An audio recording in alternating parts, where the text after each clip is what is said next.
All right, got that big project management exam coming up? Instead of just cramming a bunch of definitions, let's actually get a real handle on this stuff.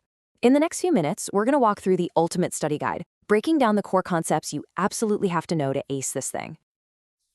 Let's kick things off with an idea that might surprise you. You've probably already been a project manager and you didn't even realize it. I mean, have you ever planned a big trip with friends? Or organized a surprise party? Heck, even just trying to get through the week on a tight budget.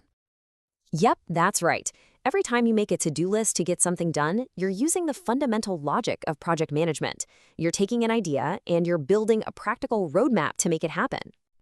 Okay, let's dive in. Here's our game plan for this explainer. We've got 5 key parts. We'll start with the basics, what project management actually is. Then we'll get into its biggest challenge. After that, we'll walk through the entire project lifecycle, check out the tools of the trade, and finally, wrap up with why getting this right is so darn important. First things first, let's get our foundational definitions straight. You're going to see these on your exam for sure, so let's nail them down right now. Okay, so the word project. The single most important thing to remember here is that a project is temporary. It's not the day-to-day ongoing work of a business.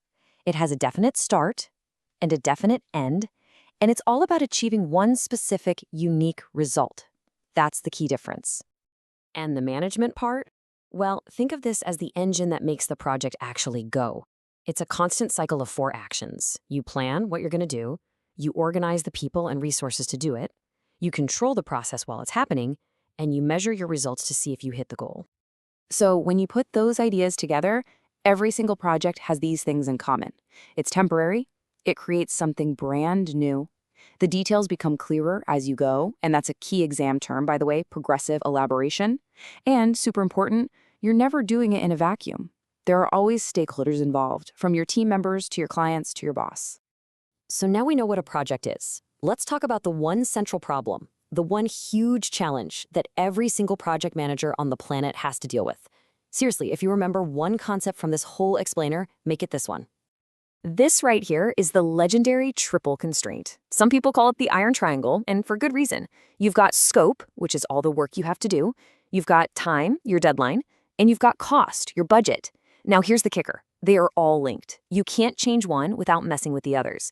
If your boss says, I need this done 2 weeks sooner, you have to say, okay, but that's going to cost more money, or we're going to have to cut some features from the scope. It's a constant balancing act.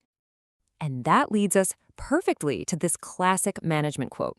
Why is this so crucial here? Because if your scope, time, and cost are vague, if you can't put a number on them, you have zero control. It's like you're flying blind, and that is how projects crash and burn. So this whole triple constraint thing sounds tough, right? How in the world do you actually manage it from the moment an idea pops up all the way to the finish line? Well, the answer is you follow a roadmap.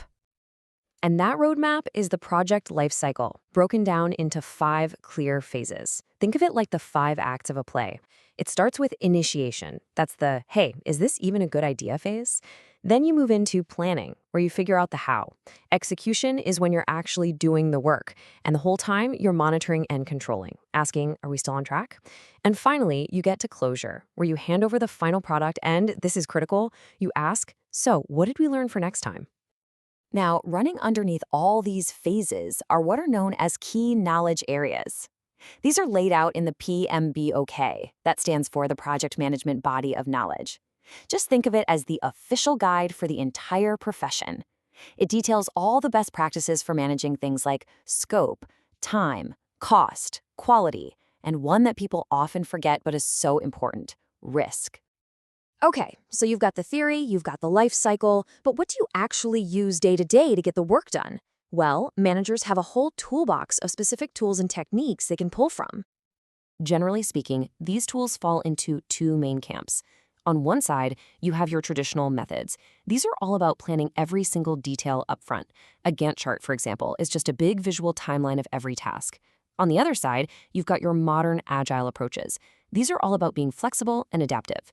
A method like Scrum, for instance, breaks big projects into small, manageable chunks called sprints so the team can adjust their plan as they go.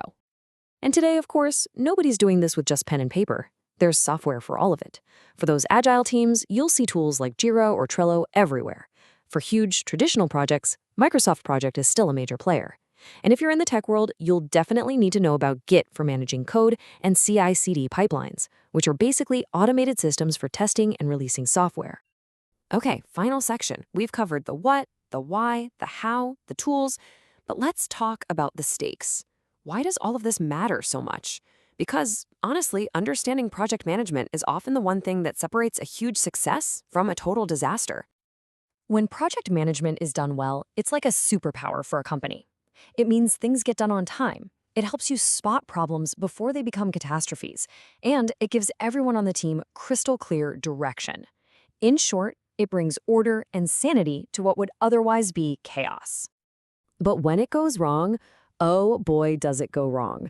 We're talking massive delays, budgets that are completely blown, tons of wasted time and resources, and a final product that's just bad. This doesn't just make for unhappy customers. It can absolutely wreck a company's reputation. And really, it all comes down to this. Project management isn't about working more hours or pushing people harder. It's a framework for working smarter. So the next time you're planning anything, whether it's a huge product launch or just a weekend getaway, ask yourself, what's my scope, what's my time, and what's my cost? The second you start asking those questions, you've made the leap from just doing stuff to actually managing a project.